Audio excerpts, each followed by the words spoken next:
Dear students, today I decide to teach you active and passive voice. You know well about this chapter, and it is favorite chapter of many students. To understand well this chapter, it is very important to understand their rules. So I try to write some rules along with examples in very easy way so that you may understand well about active and passive, how active voice changed into passive voice. Very first, look at the top. There are two kinds of voices in English grammar. It is very confirmed, very clear. There are two kinds of voices. Voices mean what we say or what the subject says. Means active voice and passive voice कि जिसमें हम पढ़ते हैं English language grammar में, तो voices दो types की होती हैं, active voice and passive voice. Note, active voice में वर्ब द्वारा सब्जेक्ट कर्ता को प्रधानता दी जाती है. बहुत ईजिली और आराम से समझने का प्रयास कीजिएगा कि एक्टिव वॉइस में subject is main. In the first example, I write a letter. Here, I is subject. Without subject, active voice cannot be completed. Passive voice में verbs द्वारा object यानी को प्रधानता दी जाती है. यानी if there is no object, there will be no passive. So, object important for passive voice. Here, in active voice, I is subject, write is verb, a letter is object. When we turn this sentence into passive voice, then object became subject and subject became object. A letter became subject here. According to verb, is helping verb coming is. Write change into third form, why me. यानी object जब passive बनाएंगे तो object important होता है, object subject की जगह आ जाता है, हेल्पिंग वर्ब आएगी उस टेंस की, जो मेन वर्ब है थर्ड फॉर्म में, प्लस वाई लगाएंगे और वाई के बाद जो इधर जो ऑब्जेक्ट सब्जेक्ट होते हैं अगर प्रोनाउंस दिए हुए हैं तो वो ऑब्जेक्टिव फॉर्म में आ जाएंगे. इसके अलावा प्रॉपर नाउंस दिया हुआ है या और नाउन थर्ड पर्सन दिए हुए हैं वो सेम रहते हैं. ऐसे इसमें देख रहे हैं सेकेंड में आप, रीना टीस मी. Reena teach me. Here me is object, Reena is subject. तो ऑब्जेक्ट जब सब्जेक्ट की जगह जाएगा तो वो सब्जेक्टिव फॉर्म में आ जाएगा. मी का आई हो गया, आई के साथ एम, टीच की third form taught by Reena. ठीक, ये समझ में आ गया होगा. थर्ड है ही किल्ड अ डियर. अब ही सब्जेक्ट है, प्रोनाउन है, किल्ड वर्ब है स्किन फॉर्म में, और डियर ऑब्जेक्ट है.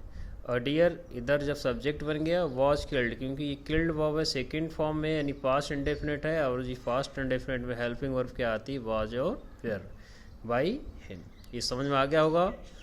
अब नीचे नोट रखेंगे, इसको आप अपनी बुक्स में अच्छे से और पढ़ सकते हैं, समझ सकते हैं. मैंने शॉर्ट में लिखा है.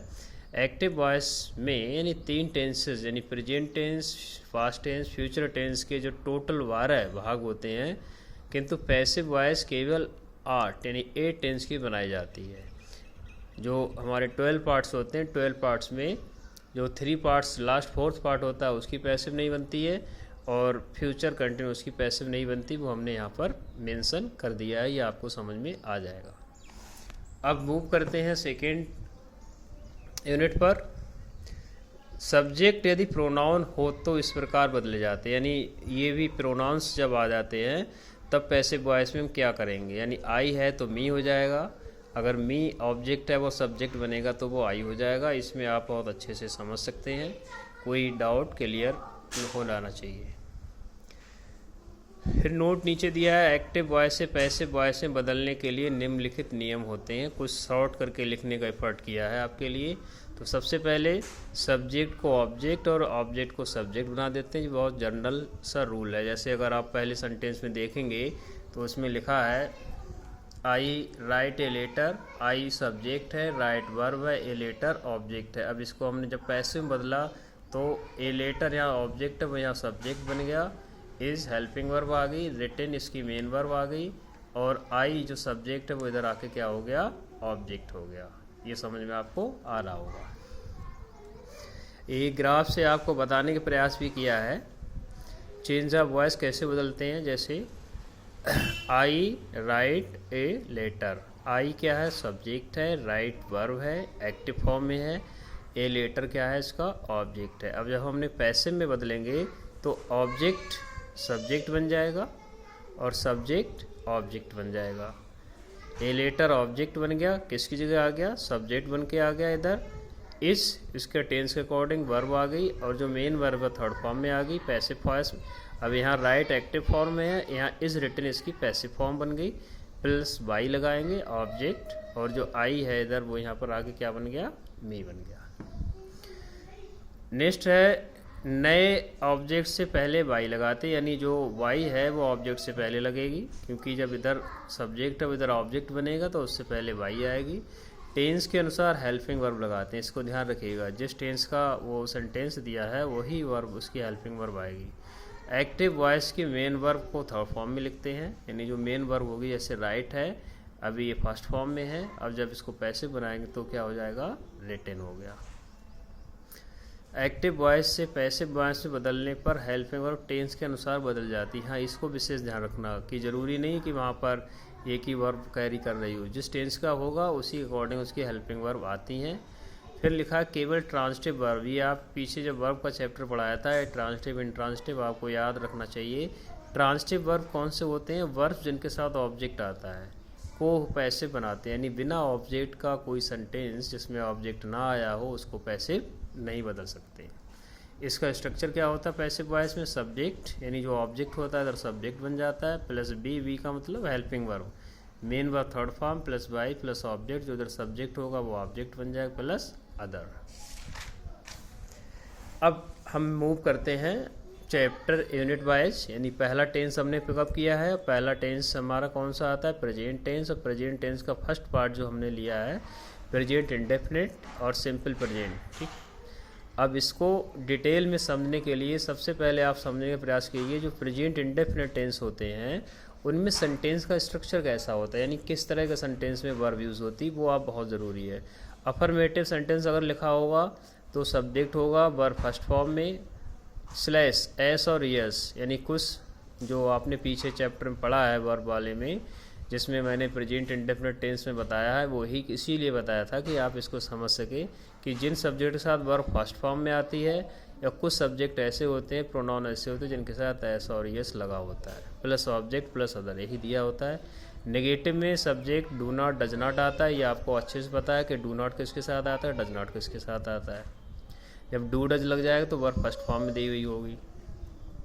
इंट्रोगेटिव में, सिंपल इंट्रोगेटिव में डू डज सब्जेक्ट से बिफोर लगाते हैं, लास्ट में क्वेश्चन मार्क होता है, आपको पता ही होगा।